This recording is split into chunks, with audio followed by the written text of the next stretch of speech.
அப்போ அந்த ஒரு குழந்தை நல்லா வளர்கிறதுக்கு மெயின் ரீசன் யார் அப்படின்னு கேட்டிங்கன்னா பேரண்ட்ஸு. ஃபஸ்ட்டு அந்த குழந்தை பார்க்குறது எல்லாருமே சொல்கிற சூப்பர் ஹீரோயின் யாருன்னு கேட்டிங்கன்னா மதர் அண்ட் ஃபாதர் தான். ஏன்னா அவங்க வெளி உலகத்தில் எக்ஸ்போஸ் பண்ணுறதுக்கு முன்னாடி டெய்லி நம்மளையே தான் பார்க்குறாங்க. நம்மளே பாருங்களேன், கொஞ்ச நாள் ஒருத்தவங்க கூட இருந்தால் அவங்க ஹேபிட் நமக்கு வந்துடும்.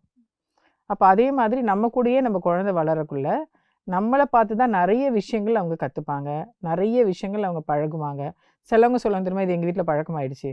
எங்கேருந்து வந்ததுன்னா நம்மள இன்விசிபிளாக we are observing the mother and ஃபாதருக்கு அவரோட கேரக்டர்ஸ் அண்ட் ஆக்டிவிட்டீஸை நம்ம பண்ணுறோம். அப்பா மாதிரியே பண்ணுறான், அம்மா மாதிரியே பண்ணுறாங்க. இப்போ சில ஹேபிட்ஸ் இருக்கும். இந்த ஹேபிட் வந்து இப்போ ஃபார் எக்ஸாம்பிள் நான் ப்ரஷ் பண்ணிட்டு தான் சாப்பிடுவேன், மற்றபடி எதுவும் பண்ண மாட்டேன், இல்லாட்டி நான் இந்த மாதிரி இடத்த இப்படி வச்சுப்பேன். இது எல்லாமே அவங்க பார்க்குறது வந்து பேரண்ட்ஸ் கிட்டேருந்து பார்க்குறாங்க. ஸோ அந்த மாதிரி they are become more sensitive. அப்போது ரொம்ப வந்து அந்த இடத்துல பேரண்ட்ஸை பார்த்து வளர்கிற குழந்தைங்க வந்து ரொம்ப ரொம்ப ரொம்ப ரொம்ப இம்பார்ட்டன்ட் கொடுக்கணும் நம்ம.